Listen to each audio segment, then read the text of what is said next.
This is a Film Stories original podcast. Love this podcast? Support this show through the Acast supporter feature. It's up to you how much you give, and there's no regular commitment. Just hit the link in the show description to support now. This episode is brought to you by Progressive Insurance. You chose to hit play on this podcast today. Smart choice.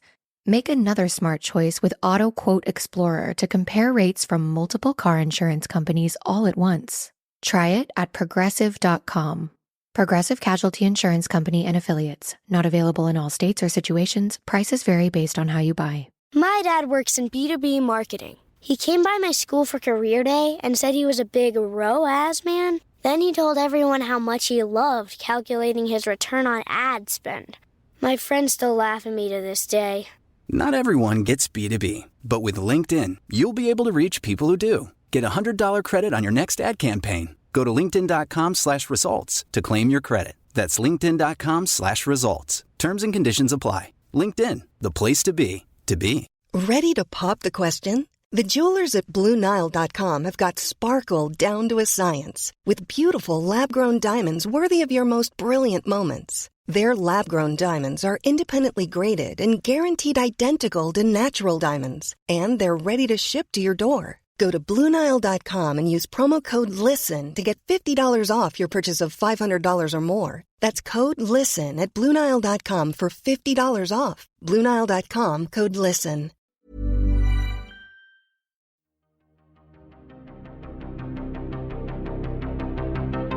This is Writers on Film, the only podcast dedicated to books on cinema.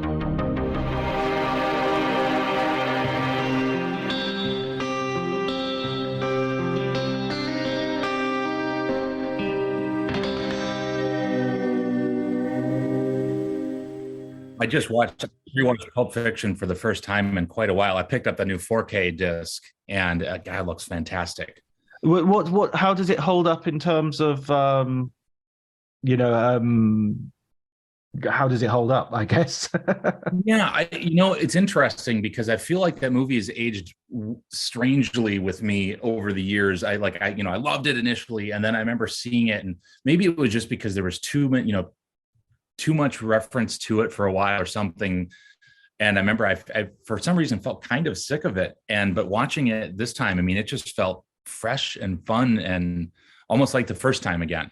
And, like all that cleverness and kind of fun storytelling and jumping back and forth, it felt new again, which was kind of cool.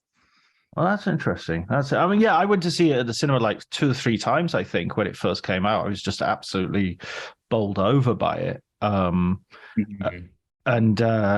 yeah, I've never watched it and sort of, it's never lost that for me. I feel like there was so many imitators. That was slightly the worry that it was sort of draining. There was 24 Hours in the Valley, A Day in the Valley, was it called? I remember was one with Charlize Theron and James Spader, and there was just a whole bunch that came soon afterwards. That was part of it, and that too, it was kind of fun to see. I mean, right, you can never get sick of Sam Jackson, but I mean, it was kind of fun to see. I don't remember the last time I watched John Travolta in anything. He's been kind of, out of the, doing these smaller movies and kind of not really in the. So it was kind of fun to see him, prime Travolta again, and some of these people. What's weird about looking back on it now, actually, is how young John Travolta is. And yeah, I totally agree. I remember watching it and thinking, oh, what's that has been doing? And then thinking, he's not that old. He's like in his 40s, I think. Right. Yeah. Because he was, he kind of broke onto the scene. He was like a teen, early 20s. And it's like in the 90s, he had this like resurgence and all these kind of interesting movies and action movies and all kinds of stuff, which was cool. Just reminded me of how many of those it's been so long since I had seen, like Face Off and Broken Arrow and like all these movies he was in that were like really fun that I want to revisit. Yeah. Broken Arrow. I remember watching that a load of times. John Woo, isn't it? Yeah, actually, both of those are. Yeah, it wasn't. Yeah. Face Off. Yeah, Face Off is John Woo as well. Yeah. So yeah, interesting stuff for sure. Okay, what I'm going to do, I'm going to actually probably just keep all of this in because I haven't got much time to edit anything. So apologies to the listeners because this is all going to probably just be in a completely unedited way. Maybe I'll lop a little bit off at the very beginning, but I'll just start with candid film conversation is always fun. Yeah, exactly. So I'll just introduce myself. Basically, hello, everybody. Welcome to Writers on Film. My name's John Bleasdale. I'm a writer and film critic. And today I'm going to be talking to Chris Yogerst. How did I do? Did I nail the pronunciation? Yep, you nailed it. Brilliant. Excellent. He is the author of he's going to be the author of a book which is coming out next year about a history of Warner Brothers, right, Chris? Yep. But we biography of the Warner Brothers.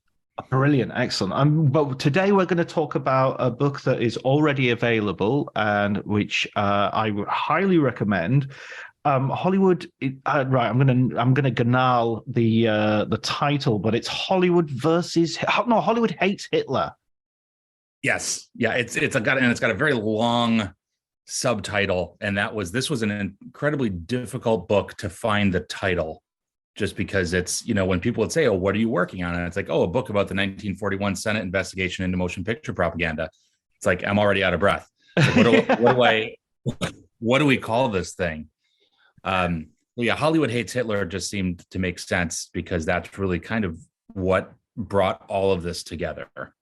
Right, absolutely. And I just was absolutely amazed by this. But before we get into the book, I just want to find out a little bit more about you as a writer and how you got into writing about film. What was your sort of introduction to sort of approaching cinema in this way? So when I was, I fell in love with movies. Really, I mean, as a child of the 80s, when we were talking about these action movies earlier, I fell in love with movies just, in the posters behind me. I know we're not on video on your podcast, but I mean, Raiders of the Lost Ark and Ghostbusters. I mean, these big movies of that decade just really drew me in. And then I remember renting on VHS out of curiosity, Psycho. And it was one of the first. I mean, I also grown up on monster movies. I loved the black and white Godzilla movies and stuff. So I had a little courage to look at this old black and white movie as a pretty young.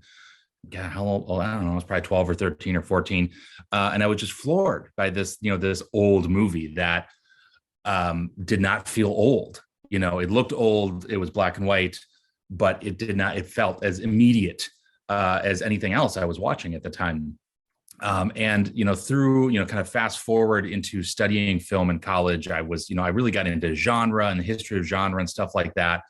And slowly I got into the histories of the studios and how when I was looking at how movies evolved over time, I started to get more interested in how the movies represented the time in which they were released. So I started to look more for historical connections when a movie came out.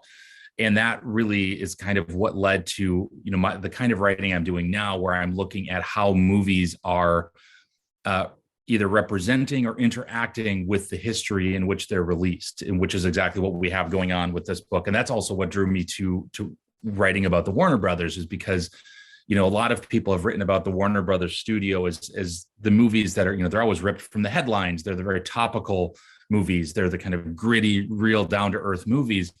And what I wanted to do was write a book about how that was definitely a top-down influence. The brothers embodied that in everything they did. And there's so much that still isn't in a lot of books that I wanted to kind of synthesize.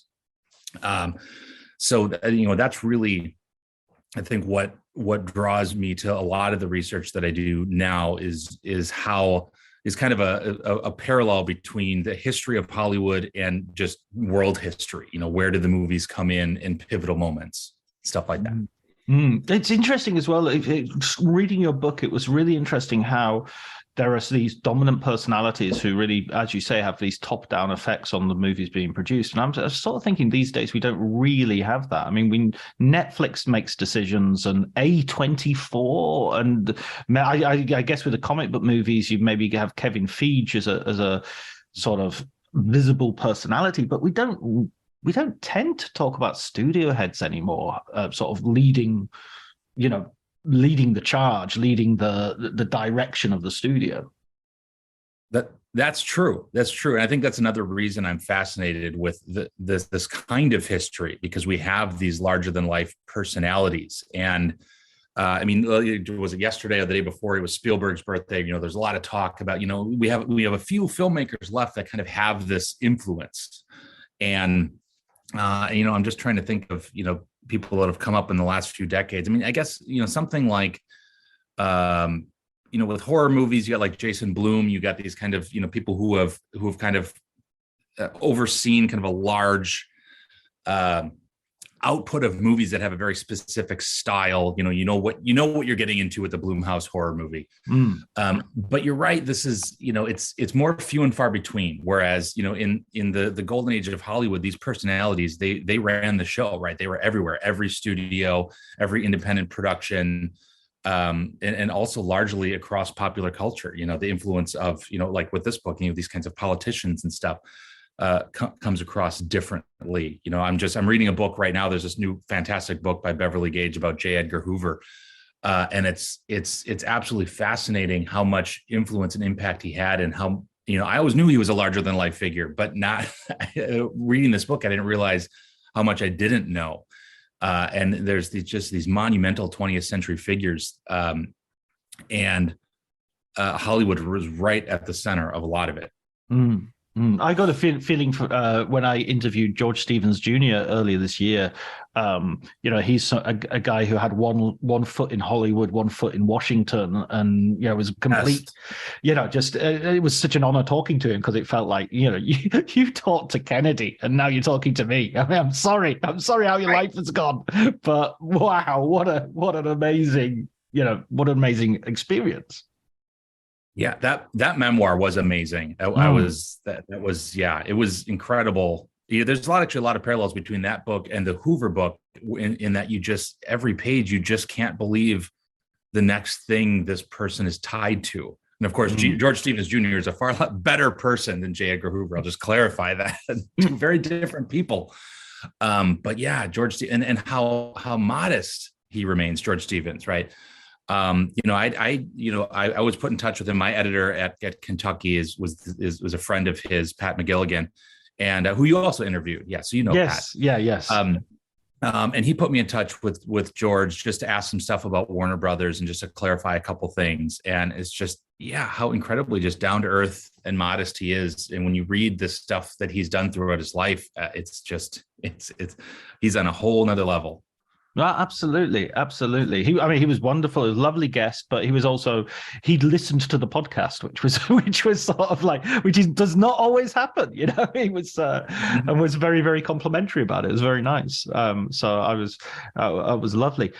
When you talk at the very beginning of your book, you have this sort of, I think it was, hugely necessary background to how, Nazism and fascism, we're talking Italian fascism with Mussolini, to some degree Franco from Spain, and Hitler in Germany, obviously, how they have a sympathizers that are based in America, how America is not this, it could not possibly happen here, the sort of Sinclair Lewis title of the novel, it was very, very possible that it could happen there. Yeah. So the lead up to this book, this is where I was trying to throw around the idea of, is there a book here or not? Is this just a couple of, articles, or is this a whole book? And luckily one of my mentors, Tom Doherty, said this is 100% a book and you need to write it. So then I felt pressure to do so. But the reason I asked him though, is because over the last decade, there's been a bunch of books, some good, some not so good, about the relationship between Hollywood and fascism. And some of the big ones, of course, Tom's book, Hollywood and Hitler, 1933 to 39, was a great book just about, the rise of the anti-Nazi League and the Popular Front and all this kind of stuff in Hollywood, how they had Mussolini's kid, partying in Hollywood. And then by the time Leni Riefenstahl came, they ran her out of town. There's all kinds of interesting history here. And then a few years after that book, I think that was in 2013, Stephen Ross and Laura Rosenzweig both wrote books about the rise of anti-Nazi espionage in Los Angeles. And those were also really eye-opening to me because they, kind of like what I was talking about earlier, they really connect Hollywood to this larger historical moment. And that's when I really started to see connections to the lead up to this investigation, because that was the big thing. You know, you've got this investigation that embarrassed the senators, that kind of came and went, but it was kind of the pinnacle of this rising fascist sympathy throughout the 1930s that kind of got lost by history because it happened mere months before Pearl Harbor, and understandably, you know, is now in the shadow of World War II. So it was kind of forgotten. But, you know, I got increasingly interested in what was going on in the 30s in Hollywood and this push and pull with fascism. And I started to see the Senate investigation in 41 as like the pinnacle of that, kind of it peaked. And then kind of like what I was reading in the Hoover book, how McCarthyism peaked with the Army McCarthy hearings. And then he was embarrassed on the national stage, and it kind of the Cold War started to dwindle in a lot of ways. And so I started to actually, I wish I read that book before this. That would have been a better parallel for the conclusion. But similarly, I saw the 41 investigation as kind of the peak of that fascist sympathy. And then this kind of blew up in their faces, and it started to, and of course, in World War II, and we took on fascism, including Hollywood took on fascism. Yeah, absolutely. And there's this, what I love about the book, though, is spoiler alert, Pearl Harbor happens. But as you're reading the book, as you're going through the hearings and you break them down on a sort of day-by-day basis, I completely lost sight of that. And I was just thinking, God, how is this going to turn out? And I honestly, I'm not, hope I'm not blowing smoke anywhere up your posterior, but it's this is a Netflix show. This is a drama. I can see this because even that sort of denouement is such a brilliant sort of left field. Oh shit, that's what happened the day after, you know? Right. Well, and that's one of the reasons I decided to do the book was that this, you know, I wasn't the first person to write about the investigation, but everywhere else it's just kind of synthesized, and it's, you know, you get a little bit of overview, you know, a couple of the, you know, big lines, and then it's kind of gone. But when I was reading through the congressional record, it felt like a Netflix series. It really did. You know, it felt like some kind of legal procedural. Yeah, and exactly. Yeah. I was riveted reading this, and I'm like, I gotta share what the day-to-day was like on this, because it was amazing, because they were, you know, the Hollywood couldn't, you know, it was completely, you know, the deck was purposely stacked against Hollywood to embarrass them, and it completely backfired. And you know, it was wild because you know, Hollywood brought in Wendell Willkie, who was this very popular politician who ran for president, or didn't win, but was kind of this beloved political figure, politically connected. He came in as their counsel, but the senators on this investigation committee said that they essentially muzzled him. They said you can't cross-examine anybody, that kind of stuff. So what Willkie did was every day he would just unload in the press.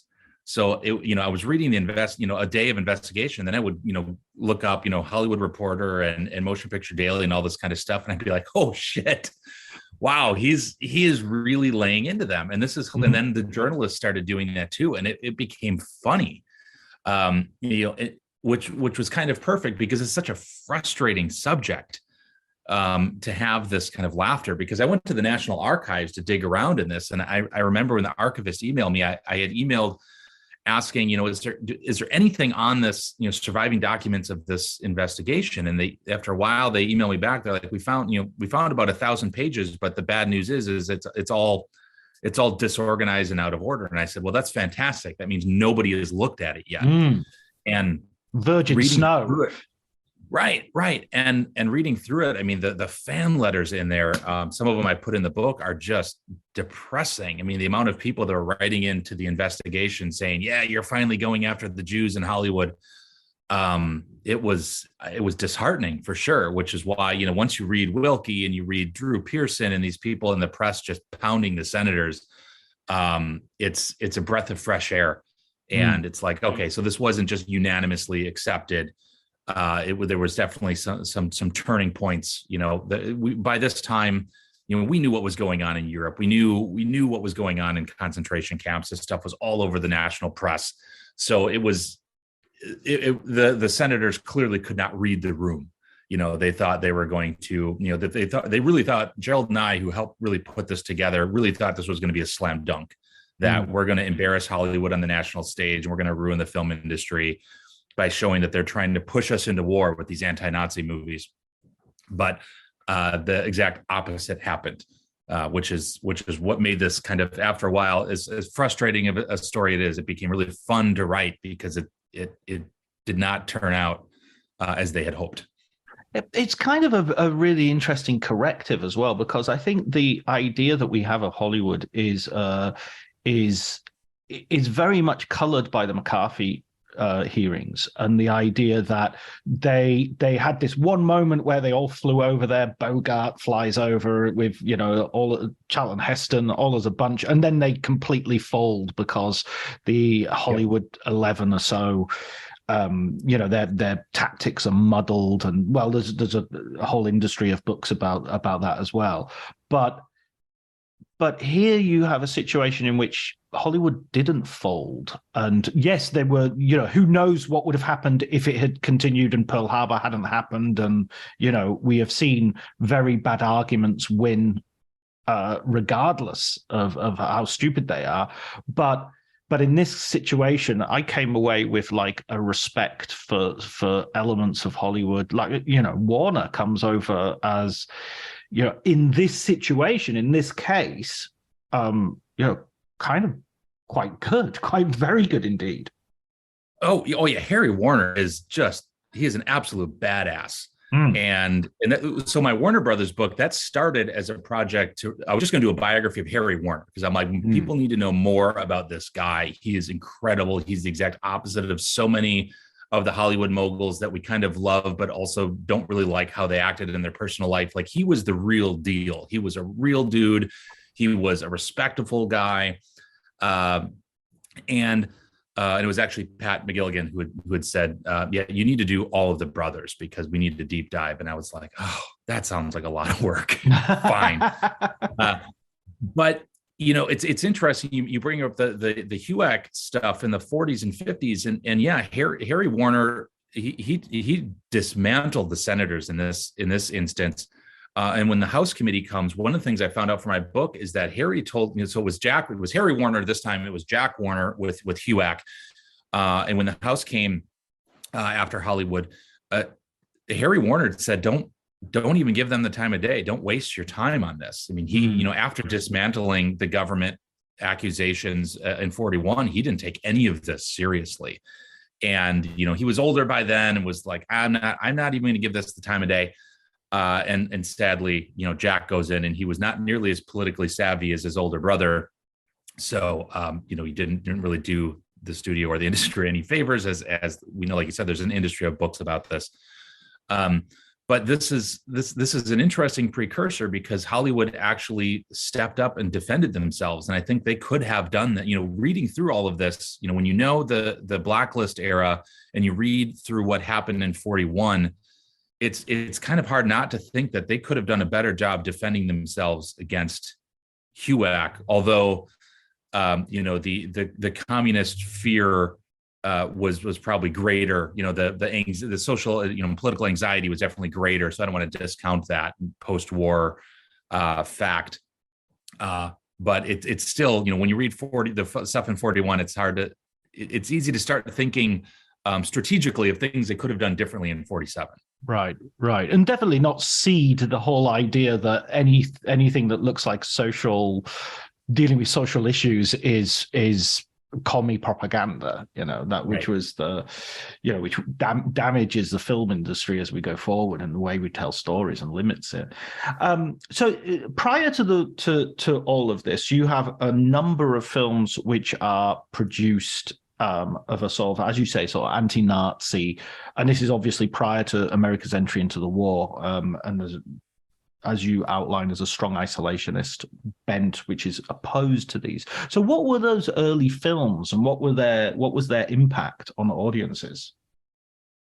Yeah, so there's quite a few, and actually John Flynn, who testifies in front of you, he produced. He's the only one who actually produces a list of offensive movies, or what the isolationists thought were offensive. And it's a lot of it's mostly Hollywood and European films.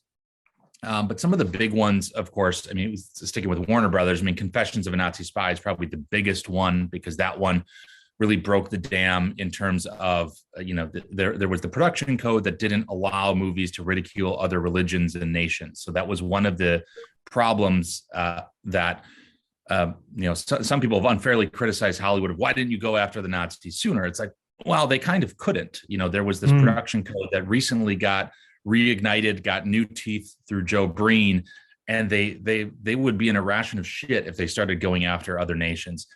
But by 1939, things are just so bad, right?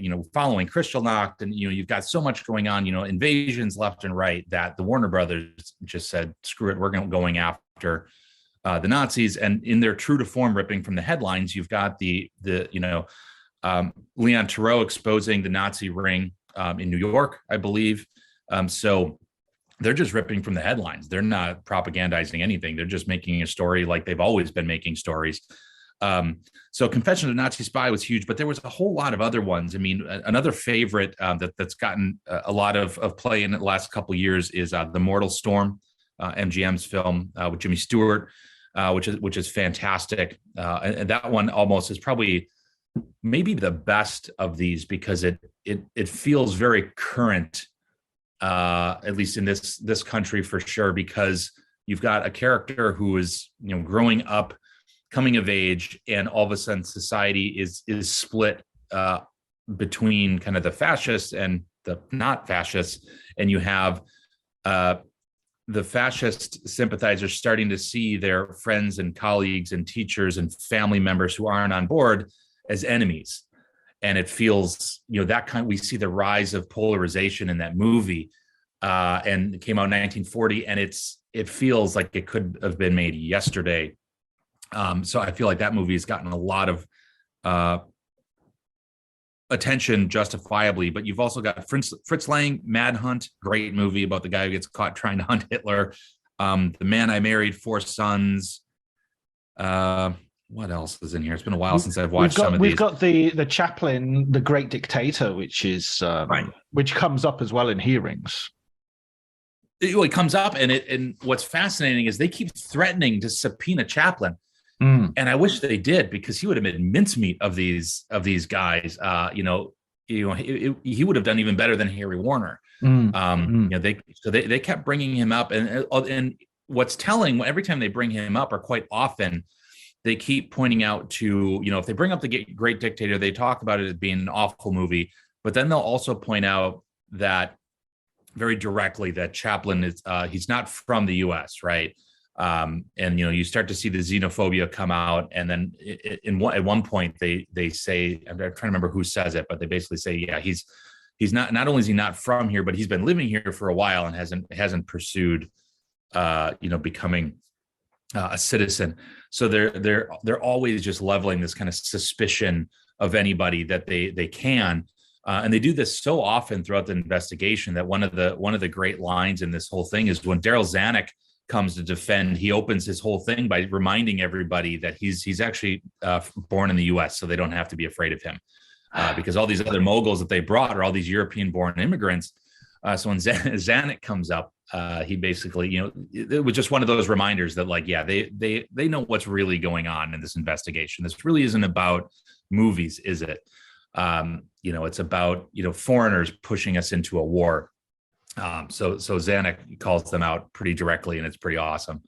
It's weird with the Chaplin piece, because everybody keeps saying in the testimony that you're quoting, they're sort of saying, oh, it was a real flop and he's not, and that's sort of proof that it's propaganda, because first of all, people don't really want it, and secondly, if it was for profit, if you were just doing it to make money, then these films don't.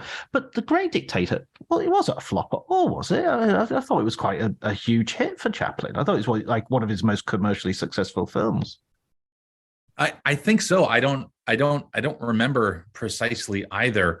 But it definitely got a lot of fanfare, and that was a criticism with a lot of these movies. Well, actually, the Hollywood could have defended with some of this, but they probably didn't want to put this on the national stage. That a lot of these anti-Nazi movies didn't make a ton of money, but they did get really passionate followings. It really did connect with a part of the audience, and this is, the good time to remember. It's not like today where a studio puts all of their money into, a few movies a year and they try to make a ton of money, where, these studios were making, in the early 30s. I'm trying to remember, I counted one of the years, it was something like 70 or 80 movies from Warner Brothers. It was ridiculous. So they're making a ton of movies. So they have range to make some movies that may not make money or may not make a lot of money, but they might be important movies. And that's what a lot of these were, and certainly that's what Chaplin was most interested in too. That's why United Artists was a thing to begin with, so the artists could have the control to make meaningful movies. But you're right. It had been a while since Chaplin had been in anything, and this movie, it was huge. It got a lot of talk. It got a lot of Nazi propagandists all felt compelled to respond to it. Right. So it got attention, it got headlines, and it did exactly what Chaplin set out for it to do. And it's continuing to do that. Right. You still, every now and again on social media, that final speech will go viral, and people have seen that final speech of that movie that probably haven't even seen The Great Dictator. Right. So it's still making the rounds. Absolutely. I think it's one of kind of, it's not my favorite Chaplin by a long streak, because of not for any political reasons, obviously, but just because I find his voice a little bit, it's just not what I wanted when I went to hear with Chaplin speaking. But it's amazing. It's got some sections which are great, and I showed it to students like a couple of years ago. I think it was during lockdown. And I was surprised at how well they responded to it. They absolutely loved it. It wasn't just a case of like, they were like, oh, respectful of it or anything like that. They just loved it out and out. And these aren't film students, I hasten to add. These are just language students. So they're just watching, they're watching it as a film, Yeah, well, and I've shown clips of it too. So most of my students too in my film and popular culture classes, they're first and second year students, so they're not film majors either. So it's more of a general audience. And I haven't shown the entire film. I probably should, but I just shown clips. And anytime I do, they're laughing at it like it's a brand new movie. I get the same response when I do Sherlock Jr. in that class, which is kind of fun. But I usually show them the clip where Chaplin is doing like the German gibberish in his speech, and it's like, because they've all seen, in classes and documentaries and the newsreel footage of Hitler, right? So I just cut right to him doing his, like sauerkraut, and they laugh like it's a brand new comedy, and it's like he is still funny. Yeah. Well, he's shouting about the Juden, and the microphone is wilting in front of him with the force of his hate, and even things like Mussolini's adenoidal hinkle. All of that, pouring the water down his pants, like it's gold. It's still gold. It's so silly and so serious at exactly the same time. It's crazy. And of course, you had even before that, I think the Three Stooges did a Nazi-based short, which I watched. I'm not a huge fan of the Three Stooges, but I watched that and I thought it was really good. It really stands up. Yeah. There was, there were certainly some anti-fascist stuff going on. The Three Stooges, there was also a small movie called I Was a Captive of Nazi Germany. But there wasn't really anything, like a major studio putting out a movie, like Edward G. Robinson was in Confessions of a Nazi Spy, right? And you have Jimmy Stewart and Jean Arthur in Mortal Storm. So you've got bona fide stars and star power behind this kind of stuff by the end of the decade. But a lot of the movies, and I talk about this in the book too. A lot of the movies, there was a good amount of stuff. When you look at the 30s closely, there was a lot of allegorical anti-fascist stuff coming out. A lot of it from Warner Brothers, They Won't Forget and Black Legion and stuff like this, where they're not saying Nazi and fascist, but when you watch it closely, it's pretty clear what was going on, and it would have been pretty clear for audiences of the day. So it really wasn't all that much of a surprise by the end of the decade when they started going, kind of taking the gloves off and going against the Nazis. because I try to contextualize a lot of this in the book too. There was so much going on. Not only, do I incorporate some of the research from those books about the anti-Nazi espionage in Los Angeles, but you have, right, kind of the rise of the KKK and the Black Legion. You have the Father Charles Coughlin on the radio. You've got a lot of you've got Charles Lindbergh in his growing fascist sympathies, and all of this stuff is just building. So that's I try to take all of that into account, because that's another way that I show how. It's another way to justify why a book about this 41 investigation that kind of fizzled. While it represents not just this short kind of failed inquiry, but it represents kind of the fizzling of this fascist sympathy that was peaking at the end of the decade.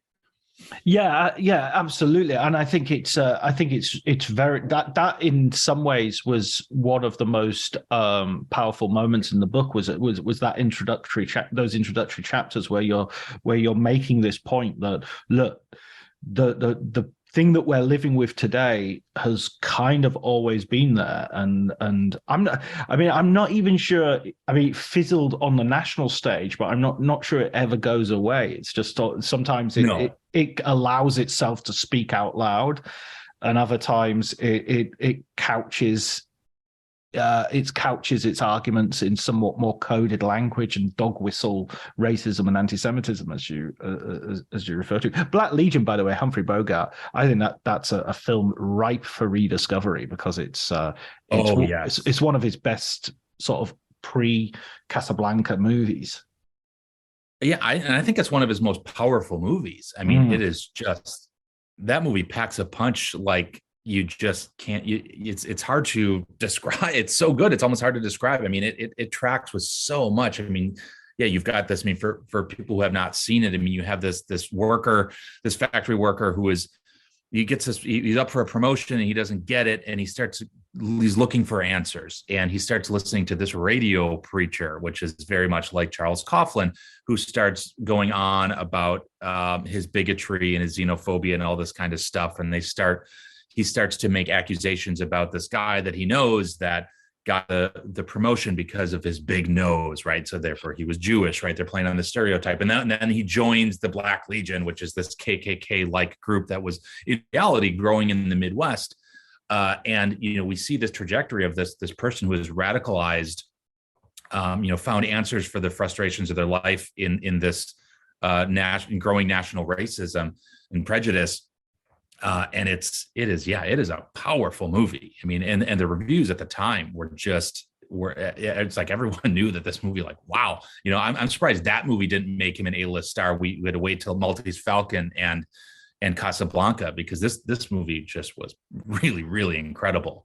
And I think it's so powerful because Bogart's always great when he's playing a character who, I mean, he has it in his locker. Yes, we love the Dashiell Hammett character in Maltese Falcon. We love Rick from Casablanca, but he's also great as in The Treasure of Sierra Madre and in In a Lonely Place. These really kind of morally ambivalent characters, let's say, if not out and out, weak men who are susceptible to failure. And this I would add to that pantheon of brilliant American failures. For sure. Yeah, he's definitely at his best on many levels, but one of them is very much when we have a character that is, like you said, ambivalent or conflicted, and then the kind of conflict manifests in something awful, right? And so if anyone who has not seen Black Legion, you need to check out, because you will not be, definitely not be sad you did. Yeah, absolutely. So yeah, I mean, you've got these hugely popular people. I mean, but as we say, at this point, Bogart hasn't quite broken out, but Edward G. Robinson, Jimmy Stewart, Charlie Chaplin. I mean, I always think that when people are going head. This episode is brought to you by Progressive Insurance. Do you ever find yourself playing the budgeting game? Well, with the Name Your Price tool from Progressive, you can find options that fit your budget and potentially lower your bills. Try it at Progressive.com. Progressive Casualty Insurance Company and Affiliates. Price and coverage match limited by state law. Not available in all states.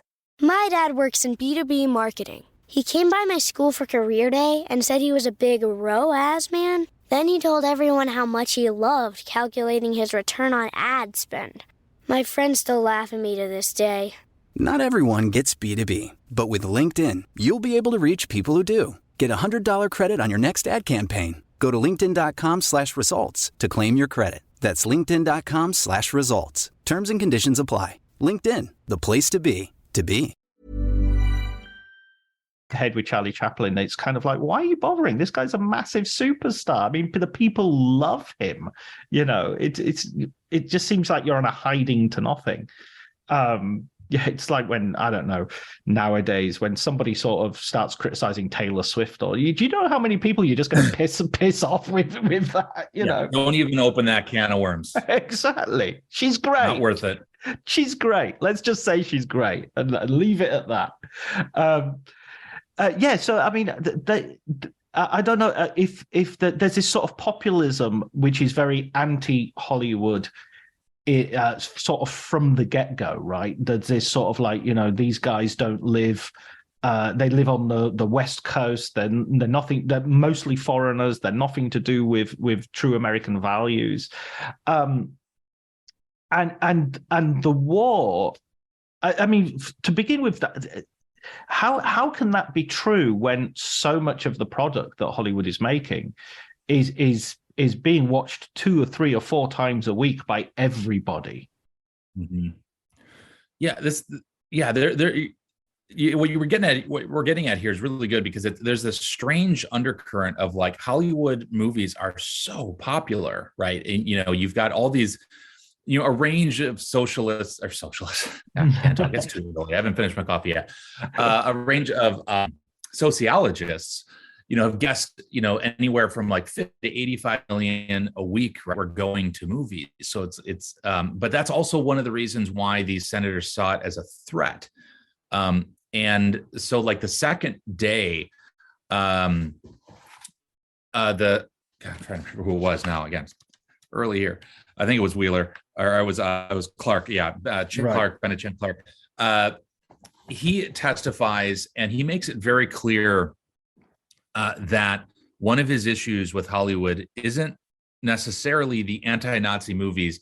His issue is that they are getting the headlines, they are getting on the newsreels, and they're not elected figures. And the elected figures, like himself, deserve this kind of platform. And Hollywood does not deserve the platform and influence that they have, and that's clearly his big issue. So there's a lot of sour grapes going on with him, and you know, it's weird. When I started writing this book and considering it was right around, I guess was it 2017, 16 or 17. So we already had in the U.S. here, we already had.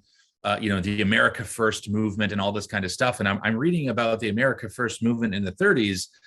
And I'm like, do y'all not know history? Like, have you not looked back at what this meant then? Because any time, you know, somebody, you know, in the last few years has been like, well, you know, the America First movement is racist. They'll be like, wow, how can you say that? You know, we're a pro-America. And it's like, well, there's actually a really long history of, and while I was, one of the things I was keeping close to me while I was looking at the lead up to this investigation was a book by Sarah Churchwell called, I believe the title is Behold America, but it's a history of America firsting.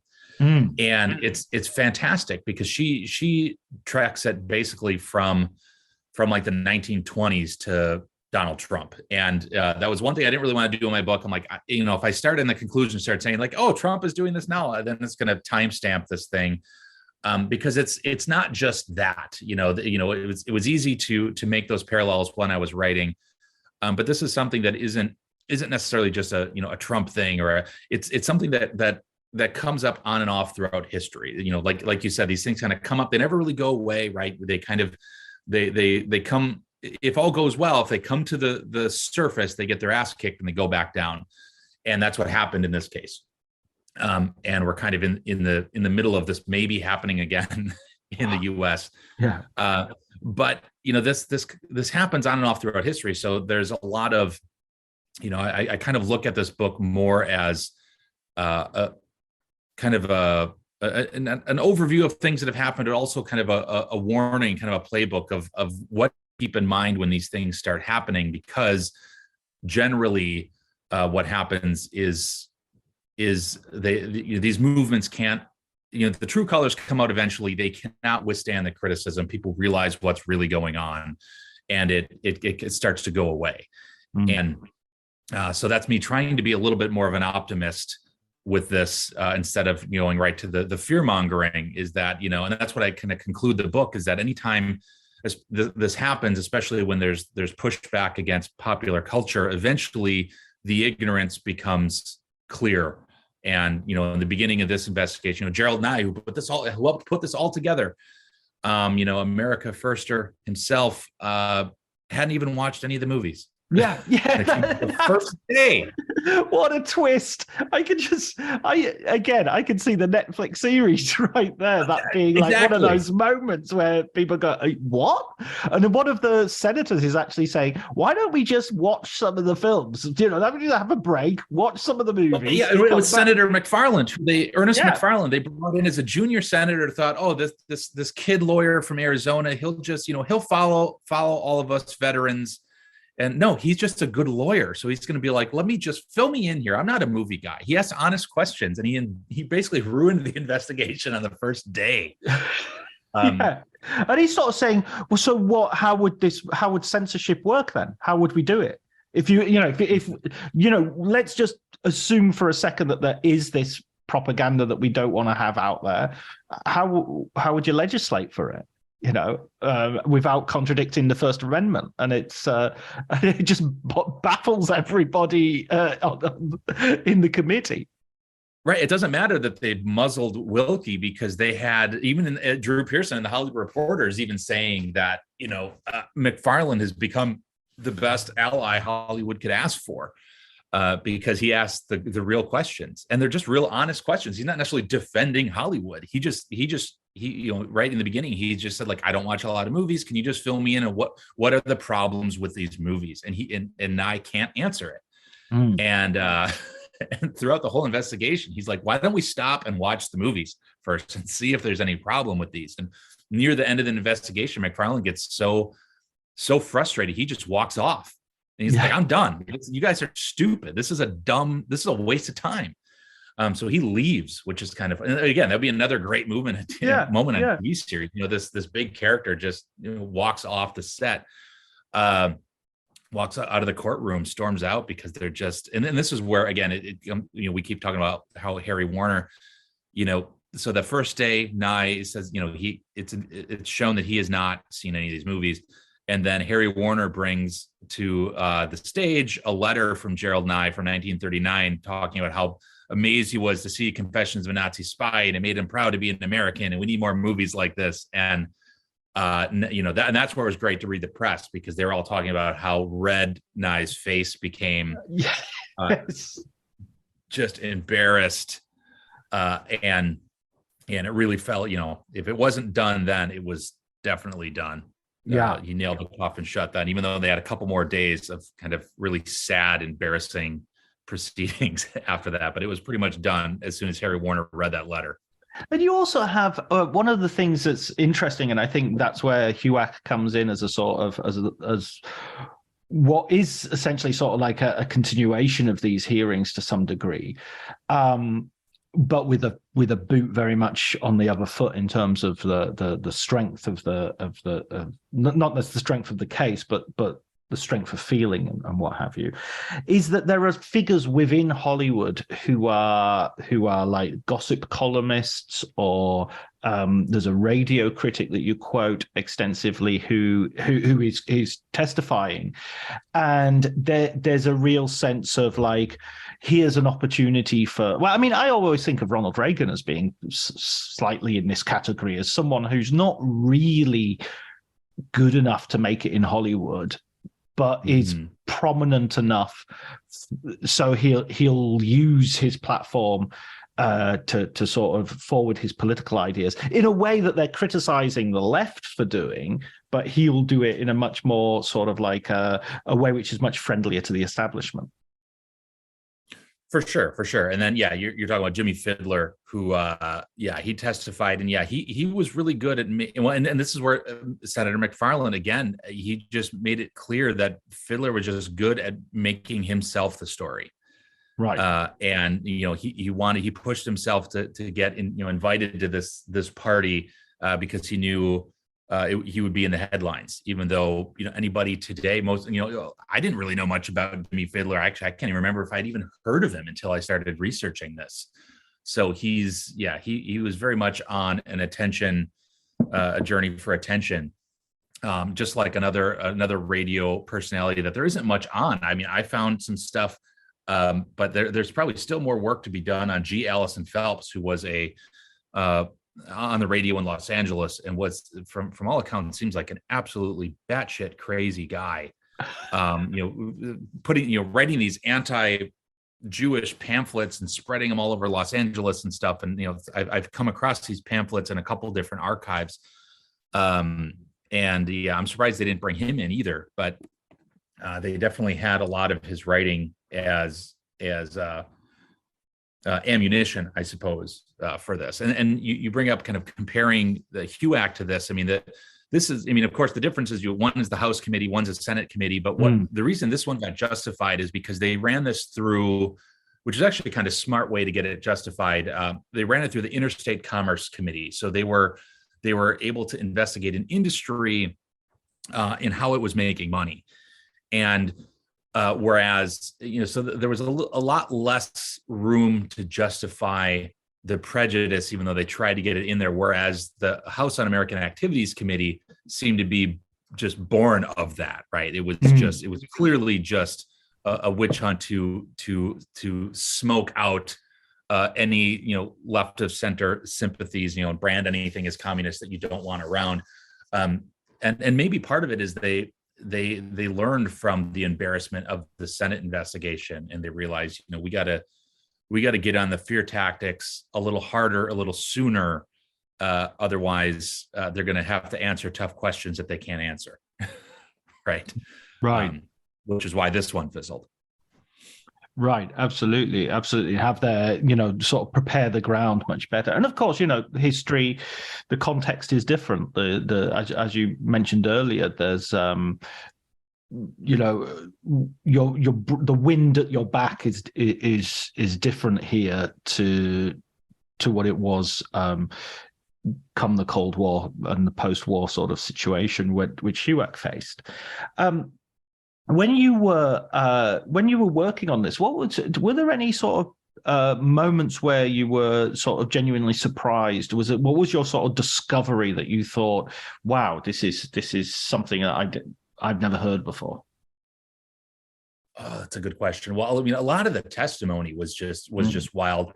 I mean, a lot of the things that come to my mind were. Well, I meant one of the things I mentioned before, which is the boxes, the archives for this at the National Archives, all the fan letters for these senators were just wild. I mean, so anybody who might question, if there was any question of how prominent anti-Semitism was in the 30s.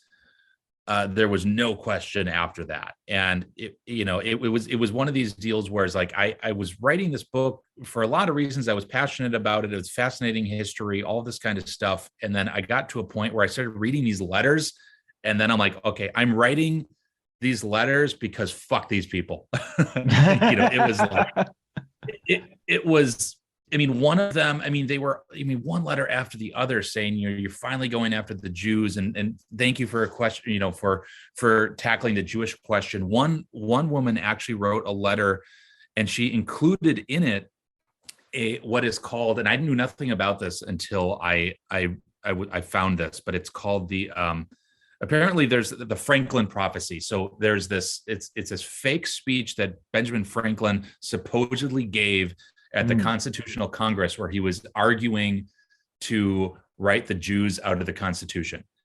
So she had written to the senators and said, you're finally making good on what Benjamin Franklin was arguing for, and all this kind of stuff. And I'm reading through this, and I'm like, what did I miss in history class? I'm like, is there's this whole part of Franklin that I don't know? And I was almost kind of like embarrassed. And I started looking around and I found out that this is a falsified piece of history that started with the Silver Shirts, actually, which was one of these Los Angeles pro-Nazi groups. And they raided the leader of this group. They raided his stuff and they found this there.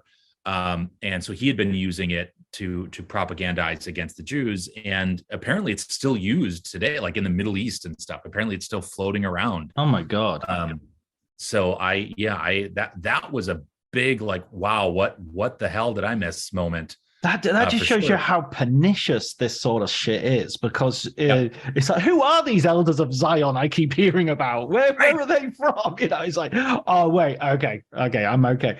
I mean, I looked at something today, and it was like a picture of the British Houses of Parliament, and in one photograph, the Houses of Parliament are completely empty. There's just one person debating on the floor, and then in the other one, it's absolutely jam-packed, and it says, debating vaccine safety on the left, on the right, debating pay rise for the MPs. And you sort of go, you see? And of course, it's just faked. I mean, those are two photographs. And if you sort of do a Google image search, you'll find those photographs with totally different random sort of subtitles all the way through, some of which I would agree with, debating the state of the NHS on the left, debating pay rise on the right, or, and some of which I won't. But it's just that absolute, it's got worse with the internet, but it's always been there. And I mean, one of the things that I thought as well, to just go to stop myself from digressing too much, because I can feel it coming on. There's a lot to digress through in this book, for sure. Absolutely, isn't it? It's a testament to how, because you're right. This Franklin prophecy is 100% a 1930s version of some viral misinformation. Yeah, absolutely. That's exactly what it is. Exactly. It's Obama's birth certificate, or it's some doctor somewhere did a study about something during COVID, which, you could weirdly find it difficult to actually source who this doctor was. Right. One of the things that comes up again and again and again is how these films that they're making, Confessions of a Nazi Spy and are ripped from the headlines. You used the phrase earlier, and they're based on articles or books or true accounts. And one of the defenses of Hollywood is, okay, well, if this is so pernicious, if this is so terrible and so propagandistic, why didn't you go back after the publishers? Why do you only go after the film version? And so in that sense, it also seems to be a foreshadowing of the fact that it's always Hollywood which is going to get hammered here. You can write, Chomsky can write books and have books published all as long as the day is long, and nobody will say anything. But you put it on screen and you're talking to everybody. It's more democratic. It's more dangerous in that sense. I mean, it's perceived as more dangerous. I don't want to say it's more dangerous, but it's perceived as more dangerous. For sure. And it's interesting because they bring up it is brought up that why didn't you go after the journalists? And that's kind of an easy defense, because why they didn't, just because, and this comes out of all of the controversy of Birth of a Nation in 1915, is that it was found that Hollywood does not have free speech protections like journalists do. So the journalists just get a pass on this. The big one was the publishers, right? So it's like, if you're going after the mortal storm, why don't you go after the woman who wrote the book? And because the simple answer is probably because you're not going to get the headlines, right? Like the influence isn't there, and they probably should have questioned that a little bit more. But it is very clear why they go after Hollywood. It's very similar reason why HUAC went after Hollywood, is because you're going to get the attention. You're going to get your arguments and your headlines on the on the national stage, national press, all that kind of stuff. And of course, in this case, it did not help them at all. But the PR machine worked as it was supposed to, right? They did get the headlines. It was covered in the national press. It was covered in the trades, but it was also covered, on the East Coast. I mean, it was covered in the Washington Post, New York Times. It was covered, Chicago papers carried it, all this kind of stuff. I mean, it was everywhere. Absolutely. And the final sort of point of relevance that I want to bring up, and I totally understand your sort of reluctance to date the book too much by tying it too closely to contemporary resonance, but the story about the element that is very strong of anti-Semitism, which you've also said in terms of the fan letters to the senators, that has come back in a way which has been sort of both shocking and surprising. I mean, I'm frankly baffled by it. It's just one of those. I would hope I am free of prejudice in a lot of different ways. I would very much hope, but anti-Semitism is just one of those ones which seem to be so. Maybe I was being way too complacent. It's just like, well, surely, after the Holocaust, surely right. that we're cured, aren't we? Can't we? And it's just like, oh no, we're not. And we've got Kanye West, and we've got we've got way too much. For sure. And that's something while reading this or while writing this as well, I went through a similar kind of series of self-reflection where I was like, this is way worse. It was two frustrations. One, I was, embarrassed that I didn't realize it was as bad as it was. So it's right. Like, that was another motivation to write the book, because it's like these stories need to be told. They need to be out there for people to understand that this can get this bad. But then also that, the parallels to, while I was writing this, it was like every few months, the Anti-Defamation League would, there'd be something come up. We're like, yeah, it's starting to look like the 1930s again. And while going through what I did for this book, it's like, well, we cannot get back to the 1930s again. Wow.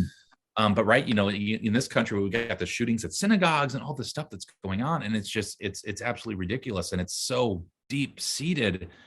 And it seems very, it's like, how do you fight something that is just this pervasive and this widespread and this just it's seemingly either widely accepted or too many people being complacent about it. And I think that's why I want to keep writing about it, because this story, but that's also why I was still motivated to do the Warner Brothers, because so much of their personal story is battling this kind of stuff, and so much of the stuff that they had to battle, people are still battling today. And it's not talked about as much. I mean, here we have, on college campuses in this country, there's so much talk about diversity and prejudice and anti-racism and all this kind of stuff. But the Jews are often left out of these conversations. And while anti-Semitism is running rampant, that's never really a key question of this. And, at our university, I'm friends with some people in the Jewish studies program, and I remember, we had to do a self-paced module on racism. All faculty did, and I emailed them. I'm like, did I do 2 hours of that? And was there not one mention of anti-Semitism? And they're like, yeah, I think so.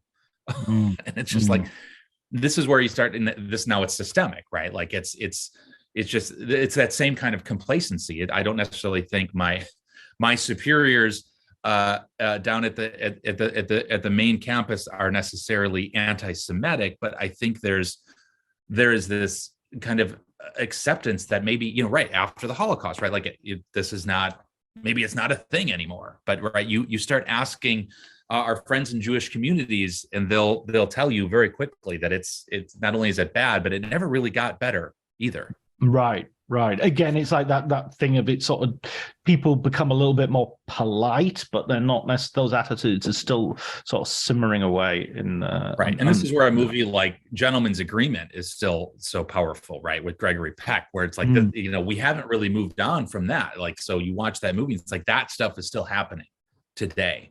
And we have, there's been a lot of stuff with the Motion Picture Academy Museum, right? They open up, and now, a lot of the biggest donors go to the opening gala, and they're like, where are the Jews? And they're excluded again, just like when they came to town and they had to create their own club to hang out at because all the rest of them were restricted.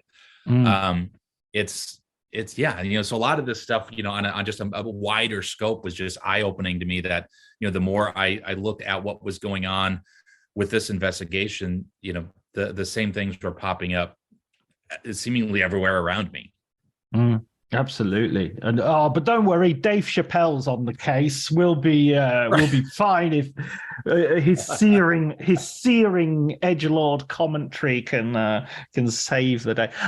It's just so depressing because it's such it feels like intersectionality should be a way forward with all of this. It's not a competition of different grievances. It's something that we can chew and walk and at the same time, but it does seem to be, I don't know, the internet, or I haven't got a clue, to tell you the truth. So I should stop pontificating. But what is important is that we have these books and we have this history. Although I'm going to nitpick you a little bit here. So get ready. Fine.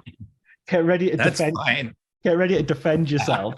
In your afterward, or your final chapter anyway, you mention you're talking about exactly what we're talking about now, actually, the importance of history, the importance of an understanding of history. And you refer to a study which says something about 2/3 of college students think that socialism is a viable sort of political option. And then you add sort of like without any knowledge of the murderous history of socialism. Okay. I'm paraphrasing you, but I think that's roughly it. But my nitpicky point is the word socialism there. If you say communism, then there's a very good argument for that. There's gulags, there's Khmer Rouge, there's a lot. But socialism is, that's George Orwell. That's the British Labour Party. That's the Scandinavian democracies. That's President Mitterrand. They have probably got blood on their hands in a sort of colonial fashion, just the same as like liberalism or any European power for that matter. But I just think that's that's just the socialism rather than communism there. No, you're not wrong. You're not wrong. No, I agree with that. And my guess is that study was one of the things that happens here a lot is that communism and socialism get conflated. Those words get used interchangeably.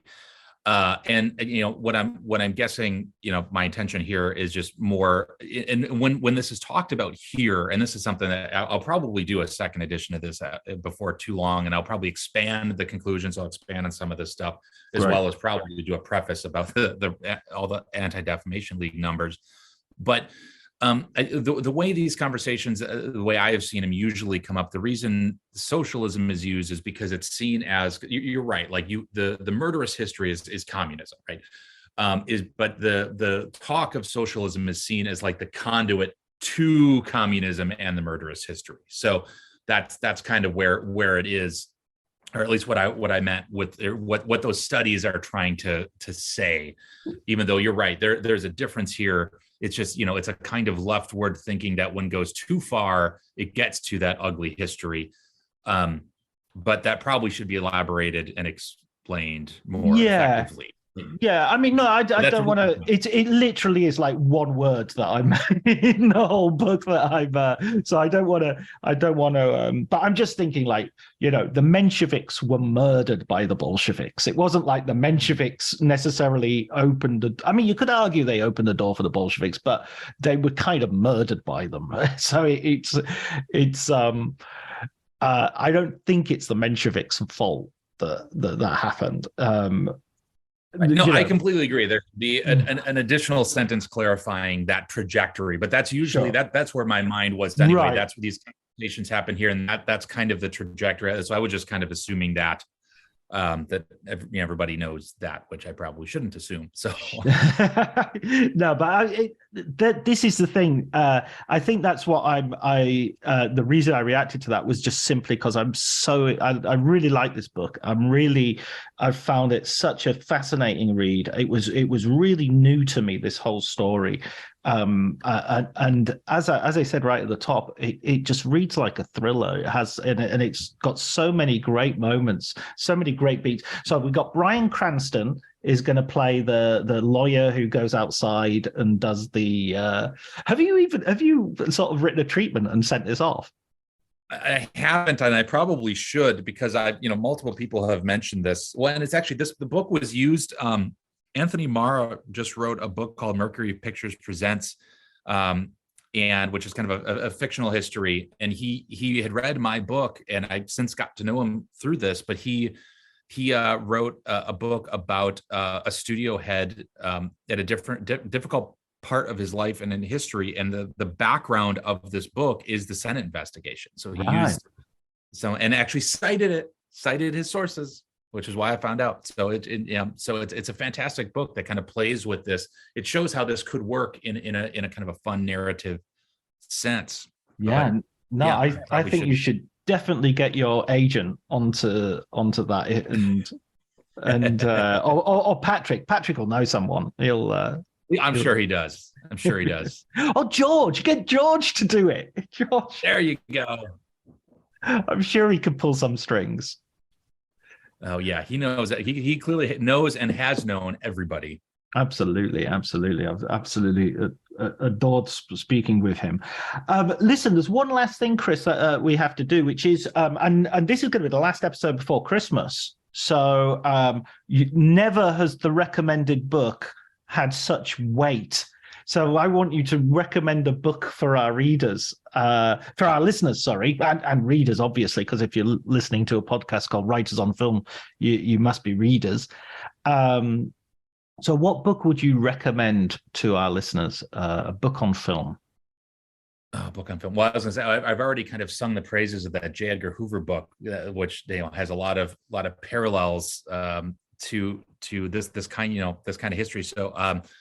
Right, just tell us the name of the author again of that book as well. So if anybody's interested. Beverly Gage. Beverly Gage is her name, and it's called. Oh man, no, I'm just blanking. But it's Hoover. But yeah, it basically tracks him throughout the entire century, which is fantastic. Wow. As far as one book that I will recommend that was really, really cool and really kind of subverted my expectations in a lot of ways. It's called Inventing the It Girl by Hilary Hallett. I believe that's how to pronounce her last name. If I got it wrong, I'm terribly sorry. But the subtitle is, I'm just looking it up here so I get it right. How Eleanor Glynn created the modern romance and conquered early Hollywood. It's a fascinating book about how much of the 1800s and a lot of European culture was brought to Hollywood and infused in ways you might not have known. These families, I mean, it's just an incredible history that tracks this woman's life. And towards the end of her life, she was kind of a really big influence in Hollywood and teaching female stars how to be the it girl, how to bring this kind of reserved yet at the same time overt sexiness to the screen. So it kind of recontextualized a lot of silent cinema in ways that I did not expect, and I found it really, really, really cool. Excellent. That's brilliant. So Inventing the It Girl by Harriet Hillary. Hilary Hallett. Yes. Hallett. Okay, brilliant. And Beverly Gage's book was called G-Man, J. Edgar Hoover. Oh, G-Man, that's right. And the Making of the American Century. God damn it. I'm going to have to buy both of those books, aren't I now? Yeah, they're good. And I recently, I'm just looking at my Twitter feed here. I had put up a couple pictures of books that I had read this year that I thought were really cool. So I was going through there to pick one. But if anybody wants to look, handle at Chris Yogerst, there's stacks of books there that were all really good that I read this year. Yeah, a lot of them have featured on the podcast as well. I was very pleased to see Sam was on with Hollywood. Yep, had him on there. That was a fun one. Dana Stevens with the Buster Keaton, I think, cameraman. The book was fantastic. This has been a bumper year of great film books, actually. I mean, I don't know, maybe I'm just noticing them more because we're doing the podcast, and so it's more, I'm reading much more of these film books than I used to, but there's been some really good ones. I felt the same way. I feel like I've watched less movies this year just because there's so much I want to read. There's just so much good stuff coming out, and maybe it's just because we had the pandemic and everybody was just writing. Definitely, that could be the reason.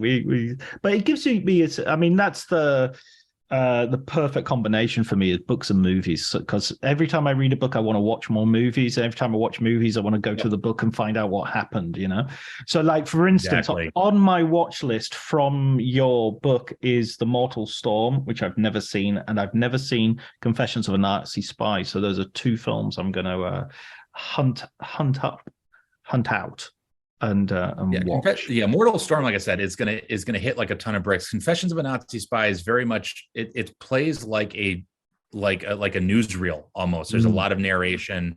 There's some really good punchy narration in it. But I actually used it. I just started teaching a class on the history of popular culture and censorship in popular culture. And because I had written this book and done all this research, I used Confessions of a Nazi Spy, and I had the students watch it, and I was expecting them to not really like it, but just to understand why it was historically relevant. But they actually found it, these 19, 20, 21-year-olds today found it really fascinating. Really? So I was pleasantly surprised. I thought I just liked it because I'm neck deep in the research, but they read, one chapter from my book and, watched the movie and found it really compelling.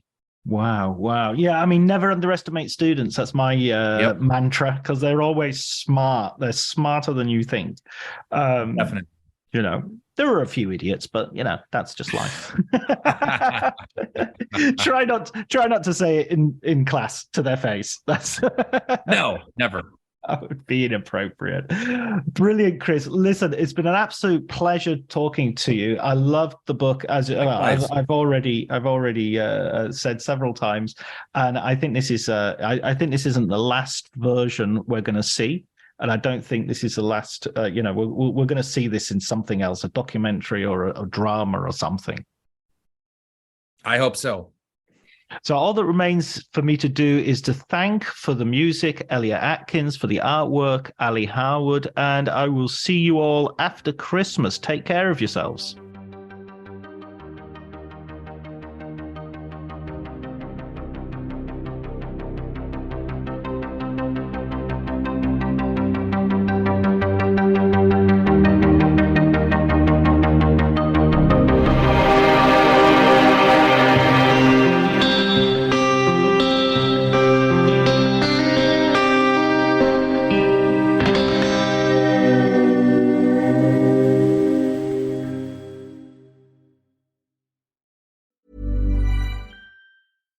Cue the fireplace and your favorite fall movie. There's nothing better than a cozy evening at home with a glass of First Leaf wine. First Leaf is a personalized wine club that delivers right to your door. Sounds magical, right? They get to know your favorite tasting notes, which varietals you enjoy, and whether you prefer sweet or dry wines. So in every shipment, you get bottles tailored to your unique palate. Go to tryfirstleaf.com/fall to get your first 6 wines for just $44.95 with free shipping. This episode is brought to you by Progressive Insurance. Do you ever think about switching insurance companies to see if you could save some cash? Progressive makes it easy to see if you could save when you bundle your home and auto policies. Try it at Progressive.com. Progressive Casualty Insurance Company and Affiliates. Potential savings will vary, not available in all states. My dad works in B2B marketing. He came by my school for career day and said he was a big ROAS man. Then he told everyone how much he loved calculating his return on ad spend. My friends still laugh at me to this day. Not everyone gets B2B, but with LinkedIn, you'll be able to reach people who do. Get a $100 credit on your next ad campaign. Go to linkedin.com/results to claim your credit. That's linkedin.com/results. Terms and conditions apply. LinkedIn, the place to be, to be.